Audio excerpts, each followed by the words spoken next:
So hello, how are you? I'm a physics teacher Snehal sir, and from today we are going to start a new chapter and that is moving charges and magnetism. तो आज से हम एक नया chapter start करेंगे that is moving charges and magnetism. And the first point we will learn in this chapter is motion of a charged particle in an uniform magnetic field. That is helical motion of a charged particle in an uniform magnetic field. So ठीक है, let's start our class. तो देखो यहाँ पर हमने क्या किया है, तो एक चार्ज कंसिडर किया है जो इस यूनिफॉर्म मैग्नेटिक फील्ड में ट्रेवल कर रहा है. दैट इज हमने यहाँ पे एक चार्ज की मोशन कंसिडर की है जो थीटा जितना एंगल पर इस मैग्नेटिक फील्ड में क्या कर रहा है, ट्रेवल कर रहा है.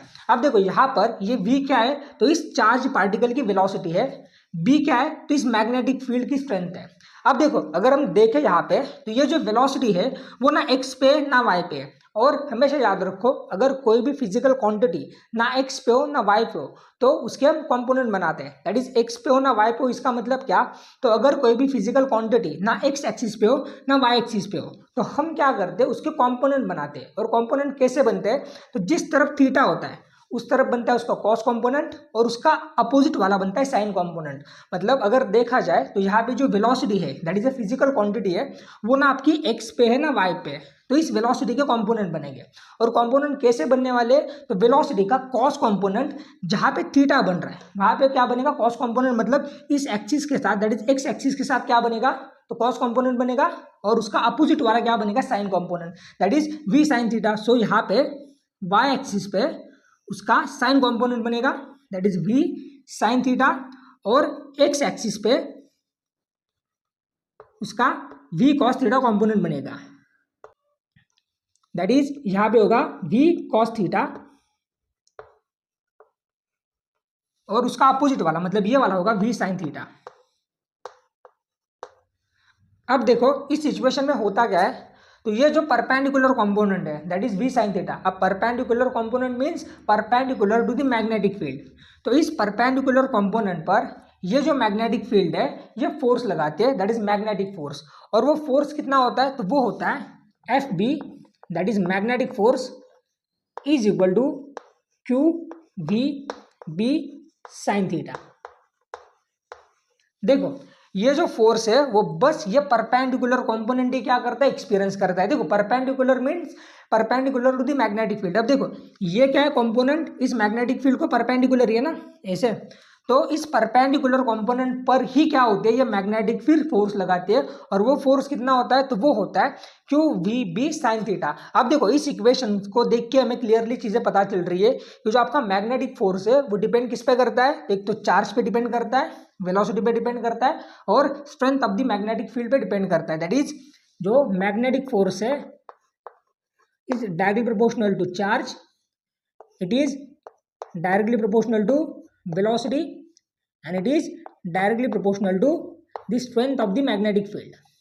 अब देखो यहाँ से ही क्या होते हैं, दो तीन एमसीक्यू बनते हैं. कैसे, तो अगर आपका जो चार्ज पार्टिकल है वो रेस्ट पे है इन मैग्नेटिक फील्ड, मतलब the charge particle is at rest in the magnetic field, then the force experienced by the charge particle is zero. क्यों, क्योंकि जो चार्ज पार्टिकल है वो डिपेंड किस पे करता है, तो वेलोसिटी पे डिपेंड करता है. देखो जो चार्ज पार्टिकल है वो वेलोसिटी पे डिपेंड करता है. तो अगर कोई भी चार्ज पार्टिकल रेस्ट पे है मतलब उसके पास जो वेलोसिटी है वो जीरो होगी, तो वो चार्ज पार्टिकल कितना फोर्स एक्सपीरियंस करेगा, तो जीरो फोर्स एक्सपीरियंस करेगा. क्योंकि आपका जो फोर्स है वो डायरेक्टली प्रोपोर्शनल है वेलोसिटी से. तो अगर वो रेस्ट पे है तो वेलोसिटी नहीं है, और वेलोसिटी नहीं है तो फोर्स कितना होगा, जीरो होगा.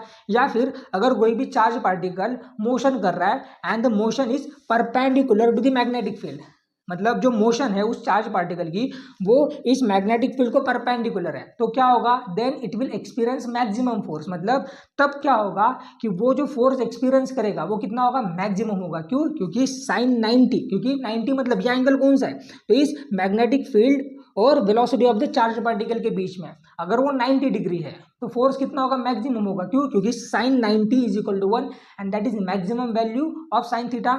सो यहाँ पे अगर कोई भी चार्ज पार्टिकल परपेंडिकुलर मोशन कर रहा है तो जो फोर्स एक्सपीरियंस करेगा वो कितना होगा, तो वो मैक्सिमम फोर्स होगा. क्यों, क्योंकि sine 90 is equal to 1 and that is the maximum value of sine theta. इसीलिए ये फोर्स क्या होगा, तो मैक्सिमम होगा. या फिर अगर कोई चार्ज पार्टिकल पैरेलली मूव कर रहा है, मतलब मैग्नेटिक फील्ड को पैरेलल है, सपोज ये चार्ज पार्टिकल है और वो इसे मैग्नेटिक फील्ड की डायरेक्शन में ही मोशन कर रहा है, that is the direction of the charge particle is parallel to the magnetic field, then वो कितना फोर्स एक्सपीरियंस करेगा, तो तब वो जीरो फोर्स एक्सपीरियंस करेगा। क्यों? That is minimum force experience करेगा। क्यों? क्योंकि देखो पैरेलल है, इसका मतलब क्या होगा, तो जो एंगल है मैग्नेटिक फील्ड और velocity of the charge particle वो कितनी होगी, वो जीरो होगी, मतलब जो एंगल होगा वो जीरो होगा। तो अगर एंगल जीरो है तो वो फोर्स कितना एक्सपीरियंस करेगा, तो साइन जीरो कितना होता है, तो वो होता है जीरो। मतलब वो कोई फोर्स एक्सपीरियंस नहीं करेगा। मतलब अगर कोई चार्ज पार्टिकल पैरेलली मूव कर रहा है इस मैग्नेटिक फील्ड को, तो वो जीरो फोर्स एक्सपीरियंस करेगा। क्यों? क्योंकि अगर वो चार्ज पार्टिकल मैग्नेटिक फील्ड को पैरेलल है, मतलब डायरेक्शन सेम है मैग्नेटिक फील्ड और उस velocity of the charge particle, तो उन दोनों के बीच का एंगल कितना होगा, तो वो होगा जीरो। तो अगर एंगल जीरो है तो साइन जीरो कितना होता है, वो होता है जीरो। तो तब वो चार्ज पार्टिकल कितना फोर्स एक्सपीरियंस करेगा, तो जीरो फोर्स एक्सपीरियंस करेगा। तो देखो यहाँ से क्या होते हैं, 2-3 एमसीक्यू बनते हैं। या फिर न्यूट्रल पार्टिकल पर फोर्स कितना होगा, तो वो भी जीरो होगा। सो यहाँ से क्या होते हैं, 2-3 एमसीक्यू बनते हैं। अब देखो इस फोर्स की वजह से क्या होता है कि ये जो चार्ज पार्टिकल है वो जो ऐसे मोशन कर रहा है, इस फोर्स की वजह से जो कहाँ पे लग रहा है, तो इस परपेंडिकुलर कंपोनेंट पे लग रहा है। इस फोर्स की वजह से वो रोटेशनल मोशन या फिर सर्कुलर मोशन परफॉर्म करता है। मतलब यहाँ से क्या होगा, देखो यहाँ पे फोर्स लगेगा, मतलब इस तरफ एक फोर्स लगेगा मैग्नेटिक फोर्स, तो उसकी वजह से क्या होगा, वो सर्कुलर मोशन परफॉर्म करेगा, मतलब ऐसे सर्कुलर पाथ फॉलो करेगा। क्यों? क्योंकि इस कंपोनेंट पर मैग्नेटिक फोर्स लग रहा है Q V B sine theta, इसकी वजह से वो क्या करेगा, सर्कुलर मोशन परफॉर्म करेगा। अब देखो यहाँ पे बस ये वी साइन थीटा कंपोनेंट नहीं है, यहाँ पे और एक कंपोनेंट है, कौन सा, तो वी कॉस थीटा भी है। अब इसके ऊपर तो क्या लग रहा है, मैग्नेटिक फोर्स लग रहा है, इसकी वजह से वो रोटेशनल मोशन या फिर सर्कुलर मोशन परफॉर्म करेगा। पर उसके साथ ये भी कंपोनेंट है, ये कंपोनेंट क्या करेगा, उसको लीनियर मोशन प्रोवाइड करेगा। मतलब इस कंपोनेंट के ऊपर एक फोर्स लग रहा है, दैट इज मैग्नेटिक फोर्स, उसकी वजह से वो सर्कुलर मोशन कर रहा है, लेकिन उसी के साथ ये भी कंपोनेंट है जो क्या करेगा, उसको लीनियर मोशन प्रोवाइड करेगा। तो उसकी वजह से होगा क्या कि वो सर्कुलर मोशन परफॉर्म करते हुए आगे जाएगा। मतलब ये क्या करेगा उसको, मतलब ये कंपोनेंट उसको लीनियर मोशन प्रोवाइड करेगा और इस कंपोनेंट के ऊपर एक फोर्स लगेगा जो उसको सर्कुलर मोशन परफॉर्म करके देगा। तो इसकी वजह से वो क्या करेगा, तो हेलिकल मोशन परफॉर्म करेगा। हेलिकल मोशन मतलब क्यों, तो वो चार्ज पार्टिकल सर्कुलर मोशन करते हुए आगे जाएगा, इसलिए वो जो मोशन होगी वो कौन सी होगी, तो वो हेलिकल मोशन होगी। सो वो चार्ज पार्टिकल इस तरह सर्कुलर मोशन करते हुए आगे जाएगा।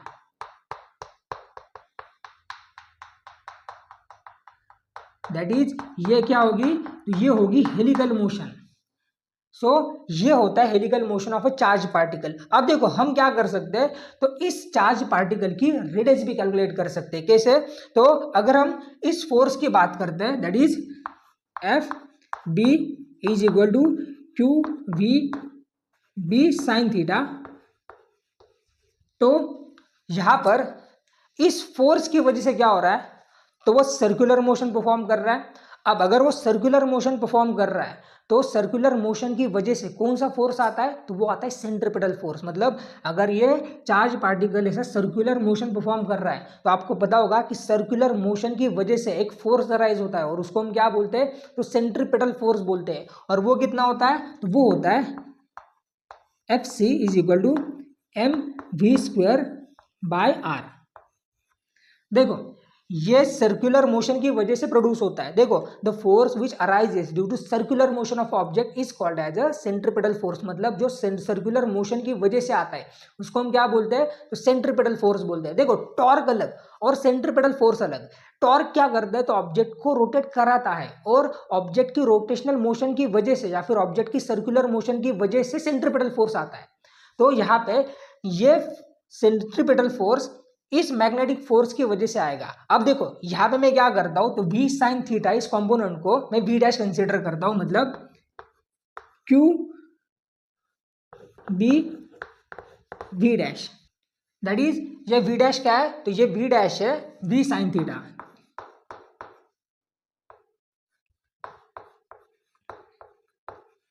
दैट इज ये v डैश क्या है, तो ये v डैश है sign component of the velocity. मतलब इस कंपोनेंट की वेलोसिटी को हमने क्या बोला है, v डैश बोला है, that is v sine theta. क्योंकि यहाँ पे बस यही वेलोसिटी नहीं है, ये वाली भी वेलोसिटी है, that is v cos theta भी, इसलिए हमने v डैश को हमने v साइन थीटा कंसिडर किया है। अब देखो यहाँ पे ये जो फोर्स होगा और जो सेंट्रीपिटल फोर्स होगा ये दोनों इक्वल होंगे। क्यों, क्योंकि देखो अगर ये फोर्स नहीं होता तो ये कभी अराइज नहीं होता। मतलब अगर यहाँ पे ये फोर्स एब्सेंट होता तो वो क्या करता है, इसे स्ट्रेट लाइन मोशन ही परफॉर्म करता। अब अगर वो स्ट्रेट लाइन मोशन परफॉर्म करता तो यहाँ पर ये फोर्स कभी आता ही नहीं, सेंट्रीपिटल फोर्स। तो दी सेंट्रीपिटल फोर्स इज, या फिर the magnetic force is responsible for the centripetal force, क्योंकि सेंट्रीपिटल फोर्स इस फोर्स की वजह से अराइज हुआ है। अगर ये फोर्स एब्सेंट होता तो ये कभी आता ही नहीं। वो क्या करता है, इसे स्ट्रेट लाइन मोशन में ही चला जाता, ये हेलिकल मोशन परफॉर्म ही नहीं कर पाता। तो इसीलिए ये जो मैग्नेटिक फोर्स है ये रिस्पॉन्सिबल है सेंट्रीपिटल फोर्स के लिए। इसलिए हमने क्या किया यहाँ पे, तो magnetic force is equal to centripetal force लिखा है। अब देखो यहाँ पे मैग्नेटिक फोर्स कितना है, तो Q V B, that is V dash B, is equal to centripetal force कितना है, तो M V square by R. अब देखो यहां पर भी ये जो v है वो v डैश होगा, क्यों, क्योंकि जो टोटल वेलोसिटी है उसका बस ये v साइन थीटा ही क्या कर रहा है, फोर्स एक्सपीरियंस कर रहा है। तो इसी वजह से ये जो v साइन थीटा है वही क्या कर रहा है, तो सर्कुलर मोशन परफॉर्म कर रहा है। इसीलिए यहाँ पे जो वेलोसिटी होगी वो कौन सी होगी, तो v sine theta, that is हमने v डैश कंसीडर किया। तो इसीलिए हमने क्या किया, यहाँ पे v डैश लिखा। अब देखो यहाँ से क्या होगा, तो ये v डैश और ये v डैश कैंसिल होगा, और हम क्या करेंगे अब, तो ये r को यहाँ पे ट्रांसफर कर देंगे। तो हमारे पास इक्वेशन क्या आएगा, तो r Q B as it is equal to M V, that is M V dash. देखो यहाँ पर हमने क्या किया है, तो एक की वेलोसिटी कैंसिल की है, तो इसलिए एक वेलोसिटी बचेगी एम एज इट इज, और ये क्यू और बी एज इट इज। यहाँ पे हमने यहाँ पे आर को इस तरफ ट्रांसफर कर दिया है, तो जो यहाँ पे आर डिवाइड था यहाँ पे मल्टीप्लाई हुआ। अब हम क्या करेंगे, तो ये क्यू बी को यहाँ पे ट्रांसफर कर देंगे, मतलब जो क्यू बी जो आर को मल्टीप्लाई है वहां पे जाके हम क्या कर देंगे, एम वी डैश को डिवाइड कर देंगे। तो हमारे पास इक्वेशन क्या आएगा रेडियस के लिए, so R is equal to M V dash divided by Q B, that is ये आर क्या होगा, तो ये आर होगा इस जो सर्कुलर मोशन परफॉर्म कर रहा है ये चार्ज पार्टिकल, उसकी रेडियस होगी।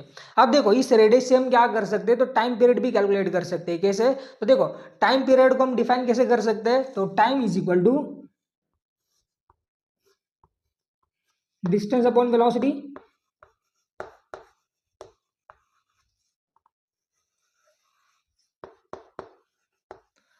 और ये हमने कैसे लिखा, तो वेलोसिटी क्या होती है आपकी, डिस्टेंस अपॉन टाइम।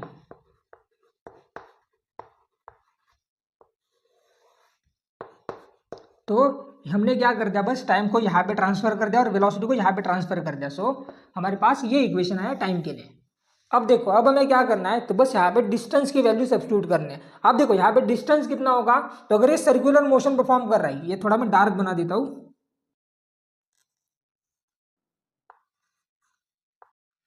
तो अब देखो अगर ये सर्कुलर मोशन परफॉर्म कर रहा है तो एक रिवॉल्यूशन कंप्लीट करने के लिए वो कितना डिस्टेंस ट्रैवल करेगा, मतलब अगर वो यहाँ से स्टार्ट करता है और वापस एक रिवॉल्यूशन कंप्लीट करके वहीं पे आता है तो ये टोटल डिस्टेंस कितना ट्रैवल करेगा, that is circumference of a circle. और वो कितना होता है, तो वो होता है 2πr, मतलब एक रिवॉल्यूशन के लिए कोई भी चार्ज पार्टिकल कितना डिस्टेंस कवर करेगा, अगर वो सर्कल है तो वो होगा सर्कमफरेंस, और सर्कमफरेंस ऑफ अ सर्कल कितना होता है, तो वो होता है 2πr। देखो ये जो टोटल डिस्टेंस होता है ना, दैट इज सर्कमफरेंस, ये होता है 2πr। सो यहाँ पे डिस्टेंस कितना होगा, तो वो होगा 2πr डिवाइडेड बाय वेलोसिटी क्या है, तो v डैश, और इज इक्वल टू क्या होगा t।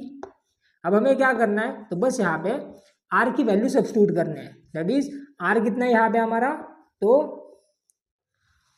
r कितना है हमारा यहाँ पे, तो r is equal to M V dash divided by Q B. ये बस हमें क्या करना है, यहाँ पे r की जगह पे सब्स्टिट्यूट करना है। तो हमारा इक्वेशन क्या होगा, तो t is equal to 2π M V dash divided by Q B into V dash as it is equal to होगा t। देखो यहाँ पे ये m और v डैश ये न्यूमरेटर में रहेगा और q b ये क्या होगा, डिनोमिनेटर में नीचे चलाएगा। अब देखो यहाँ से क्या होगा, ये v डैश और ये v डैश कैंसिल होगा। सो हमारे पास टाइम पीरियड के लिए क्या इक्वेशन आएगा, so t is equal to 2π m divided by Q B. और अब हम क्या कर सकते हैं, तो इस टाइम पीरियड से फ्रीक्वेंसी भी कैलकुलेट कर सकते हैं। कैसे, तो फ्रीक्वेंसी और टाइम पीरियड के बीच में रिलेशन क्या है, तो जो frequency is inversely proportional to time period, that is n is equal to 1/t।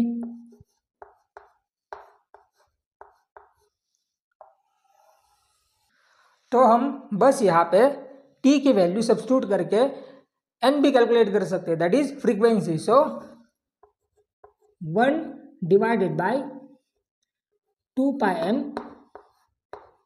Divided by Q B. अब ये क्यू बी क्या होगा, तो ये क्यू बी डिनोमिनेटर के भी डिनोमिनेटर में, तो होगा क्या, ये क्यू बी ऊपर चला आएगा, मतलब न्यूमरेटर में आएगा। तो हमारे पास फ्रीक्वेंसी के लिए क्या इक्वेशन होगा, तो n इज इक्वल टू, यहाँ पे n फ्रीक्वेंसी है, अब n को हम क्या कर सकते हैं, या फिर फ्रीक्वेंसी को हम क्या कर सकते हैं, तो f से भी डिनोट कर सकते हैं। तो हमारे पास n के लिए क्या इक्वेशन आएगा, तो Q B divided by 2 pi M, that is n is equal to Q B divided by 2 pi M.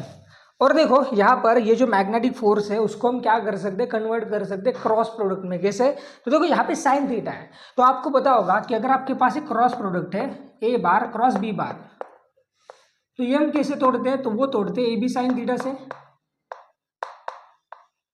और यहाँ पे ये थीटा, ये कौन सा एंगल होता है, तो वो एंगल होता है ए और बी के बीच का, दैट इज ए और बी के बीच का जो एंगल होगा वो थीटा होगा यहाँ पे। तो सिमिलरली हम क्या कर सकते हैं, यहाँ पे इस मैग्नेटिक फोर्स को कन्वर्ट कर सकते हैं एक वेक्टर प्रोडक्ट में। कैसे, तो एफ बी